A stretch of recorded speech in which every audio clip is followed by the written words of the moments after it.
right. Good to have you here, Roy. Thank you. So, I don't know if you saw yesterday. Hey, back row, Chris. How are you? But the Miami Dolphins, that's our local football team. Our local professional football team. And they are in Detroit right now because they have a preseason game this weekend at the Lions. But they've been in Detroit for the last couple of days. Did you say Lions? They're doing joint practices with the Detroit Lions. I do think, by the way, we're going to get to a place where there's going to be maybe one preseason game, and teams are just going to schedule joint practices. I think coaches would rather joint practices than preseason games because the joint practices, like, it's a controlled environment. It's like, hey, I want to practice red zone. Like, are you okay with that? I want to do this. I want to do this. And in preseason, like, anything can happen. I think I think if you polled NFL coaches, Stugotz, they would tell you we would rather do away with preseason and just do joint practices. All of the preseason games, Yeah. I think coaches are such creatures of habit that they feel like they need a couple of games to get their team kind of organized and ready. Why doesn't college football? I mean, Texas is It's playing a good Ohio question. State week 1. It's like, here we are. It's a great question. I don't have the answer for you. Perhaps they're not allowed to do it in college, to play preseason games. I have no idea. No, but they're probably not. But Right. the point being, college, where a regular season loss is so much more damaging than in the NFL, Yes. they get right out there Yep. and they play. And they don't always play, school for the blind in week 1. Right, They're but- playing a massive game. Right, but for the most part, when the NFL guys get out there week 1, for the most part, that's the first time they're seeing the field. I'm not saying that's the case for everyone. Joe Burrow obviously saw the field week 1 preseason. But for the most part, I think the preseason is to figure out who's going to be those final guys on the roster, right? Yep. So I think, therefore, it has a value to coaches. You want to see them play in the games, as you do. So, Israel, you are our main Lions, Detroit Lions Not just beat guy. our. World's number one. Thank you. We're enjoying this hypothetical matchup against Blind You. How do you think that would go? It's just, I love the visual. Like, hut! Like, no, this way. Watch the ball. I mean, damn it. It's over your head. What are you laughing at, Stugotz? Blind you. Israel, did you see all the reports around the team that you covered, the Detroit Lions, yesterday with their joint practice with the Miami Dolphins? Hit it, Roy. Thank you. I did already. All right, go ahead, Izzy. Turn my headphones up. Thank you. Oh, it's Honolulu theme. Wait, Put some wait, trouble wait for in it. it. Wait for it. There's the lion. He's chilling, though. He's not a crazy lion. Yes, this is the part where my worlds collide here as my expertise on the Detroit Lions, growing expertise. I don't want anybody to challenge me at all, okay? It's a growing expertise, Honolulu blue. Although the wardrobe, getting a little limited right now. I had to wear a Honolulu blue with a bit of a graphic on it today. Who knows what's coming tomorrow? I don't know. But yes, my worlds are colliding here.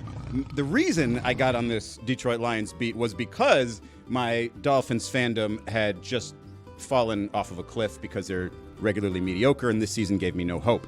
Now they have this joint practice, and what I have confirmed, everyone, the Dolphins are going to be awful this year.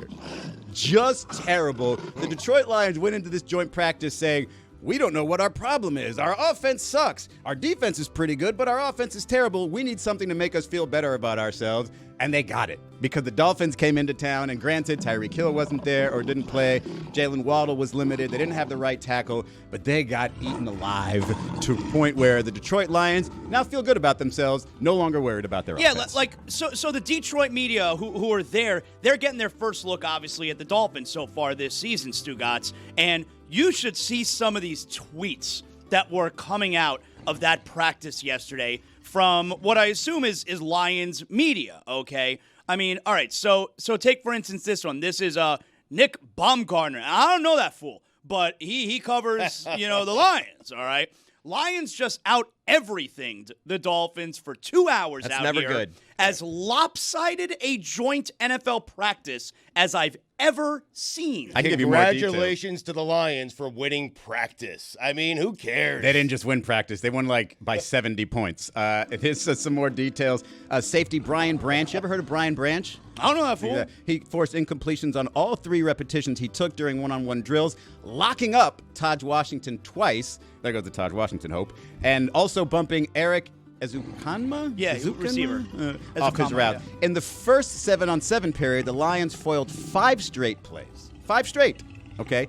TJ Tungavailoa looked terrible. Zach Wilson looked even worse, throwing an interception on his first pass. It was a disgusting display for the Miami Dolphins and made me sort of feel way better about my choice to be a Lions guy this year. Izzy, I will tell you one thing. Brian Branch, good player. Okay. There's a chance Nick Baumgartner hasn't seen a lot of joint practices. Right, yeah. You know, he says it's the craziest he's ever seen. Maybe he's only seen a couple. In fairness to the Dolphins, the team you don't want to play in practice is Dan Campbell and the Lions, right? Well, they do have Aiden Hutchinson, and he did. Yeah, but they sack practice to, hard. There's no plays off for They anyone on definitely Detroit. practice Yes. so hard. You're right. If If you looked at those two coaches, Dan Campbell, Mike McDaniel, which team practices really hard?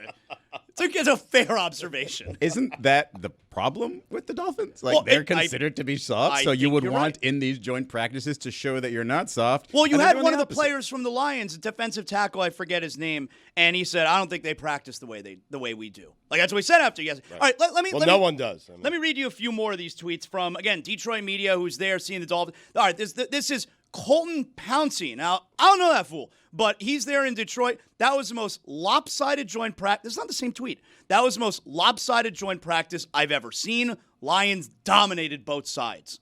So now you got a couple that are saying the same thing. Now, you know, I've never been around Detroit media. I don't think they all get together and decide, hey, we should all tweet this. These people are watching it like, all right, so let's see another one here, okay? So, again, this is also from a Detroit media member. This guy is called Mike Payton. Oh, Mike. No, I don't know that fool. Either the Dolphins are really bad or the Lions are just a juggernaut. Not a great day for Miami, Stugotz. You know, one of the things that really annoyed me with the Dolphins is their play calling on goal line plays, like short plays. They're always trying this misdirection nonsense, never really fooling anybody, very rarely executing.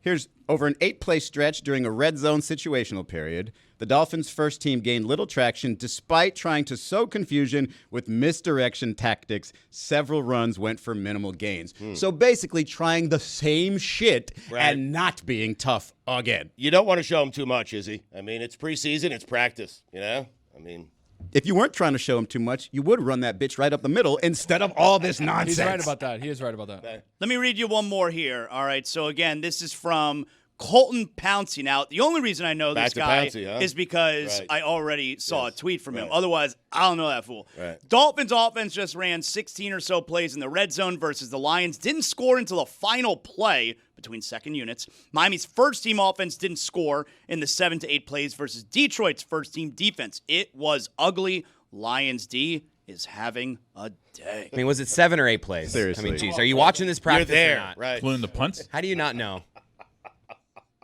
Now, we were hearing the same kind of stuff last week when they were doing the joint practice with the Bears.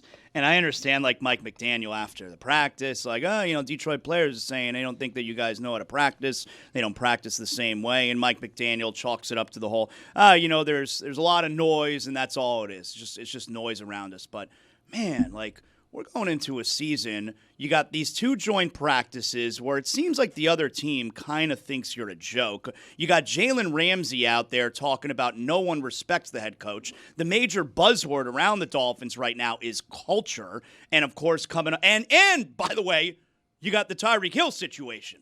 I don't know, man. Like, it's a lot of things that are out there right now that would signal the Dolphins might be sneaky, terrible team this year. I don't think it's sneaky at all. Amon-Ra St. Brown said that the, quote, white elephant in the room was that their offense had been terrible all the way up to the joint practices. Detroit's offense had been terrible all the way up to these practices. Until they saw the Dolphins' defense. And now they're totally comfortable. They're fine with their offense. My question there being is he conflating two different phrases? The white elephant in the room, isn't that a game? Isn't it a pink elephant white in the room? elephant It's just an elephant. Yeah, the white elephant in the room is a nice little present. Who knows? It's a mystery. Right. So it's confusing, but I'm pretty sure we know he's basically saying the Dolphins. Isn't White Elephant like Yankee Swap for Christmas, right? For America. That same game? Yeah. Yeah, that's a fun game. That's what they call it in Tony's house, Yankee Swap.